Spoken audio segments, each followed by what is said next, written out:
మనం భారతదేశంలో ఉన్నాం కదా, అసలు ఇండియా సైజ్ ఎంత అనే డౌట్ మీరు ఎవరికైనా వచ్చిందా? గట్టిగా మాడితే 3.28 మిలియన్ స్క్వేర్ కిలోమీటర్స్. ఇది ఉండడానికి చాలా పెద్ద నంబర్ గా ఉండొచ్చేమో గానీ మీరు రష్యాతో, కెనడాతో, అమెరికాతో మీరు కంపేర్ చేస్తే చాలా చిన్నది.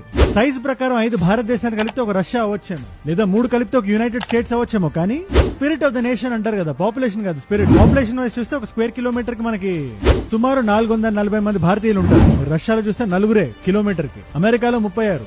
బట్ ఈ సైజు, పాపులేషన్ ఇది కాదు కదా ఒక దేశం గొప్పతనం ఏంటో చెప్పేది.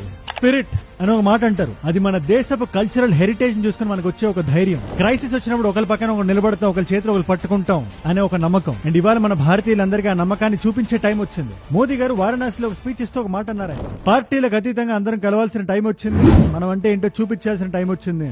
ऐसा कोई भी राजनीतिक दल हो, कोई भी राजनेता हो, देश हित में हर पल, हर बार, हर जगह हम स्वदेशी का संकल्प लें. ట్రంప్ గారి పేరు వాడలేదు కానీ ఆయన్నే ఉద్దేశించారు. ఇక్కడ ఈ రీసెంట్ టారిఫ్ డ్రామా ఇదంతా నడుస్తుంది కదా, భారతదేశం మీద 25% టారిఫ్ వేసి దేశాన్ని డెడ్ ఎకానమీ అని పిలిచి మీరు మీ బోర్డర్ దాటొచ్చి మా దేశానికి వచ్చి అమ్మే అధికారం మీకు లేదని చెప్పి ఆయన అంటున్నాడు కదా. ట్యాక్స్ వేస్తా అని ఎటువంటి ఫౌండేషన్, ఎటువంటి లాజిక్ లేకుండా దేశాన్ని ముంచేద్దామని చూస్తున్నాడు కదా. ఇలాంటి టైంలో అరిచేతిని పైకి చూపించి ట్రంప్ లాంటి వ్యక్తిని అర్థించకూడదు. మన కోసం మనం నిలబడాలి, మన సామాన్లు మనం కొనాలి. ఓన్లీ బై స్వదేశీ గుడ్స్. ముఖ్యంగా ఇలాంటి టైంలో పండుగలు వస్తున్నాయి, పెళ్లిళ్ళు వస్తున్నాయి, హాలిడేస్ వస్తున్నాయి, అందరం ఫ్యామిలీ అంతా బయటకు వెళ్ళి కొంటాం కదా సామాన్లు. ఆ సామాన్లు కొనేటప్పుడు ఒక ఎక్సైజ్ చేయండి చాలు. ఇది ఎంత డిస్కౌంట్ లో ఉందో చూడడంతో పాటు ఇది ఎక్కడ తయారైందో కూడా చూడండి. దీని వెనకాల ఒక భారతీయుడు కష్టపడ్డా లేదా? ఇవాళ మన దేశంలో ఉండే ఎక్స్పోర్ట్ ఎకానమీ కష్టాల్లో ఉంది.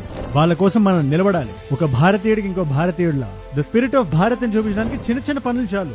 గణేష్ పండుగ వస్తుంది, వినాయక చతుర్థి. మీలో ఎంతమందికి తెలిసి ఒక segment of the idols China నుంచి వస్తున్నాయని జాగ్రత్తగా చూసుకొని కొనాలి, అంతే చాలు ఇవాళ. ఎందుకంటే ఎలాంటి సిచ్యువేషన్ అయినా ఒక సిద్ధాంతాన్ని మనం నమ్ముకోవాలి. Nation first, Bharat first. ఈ రీల్ ఎంతవరకు వీలైతే అంతవరకు షేర్ చేయండి. ప్రతి తెలుగువాడికి, ప్రతి భారతీయుడికి వెళ్లేలా చూడండి.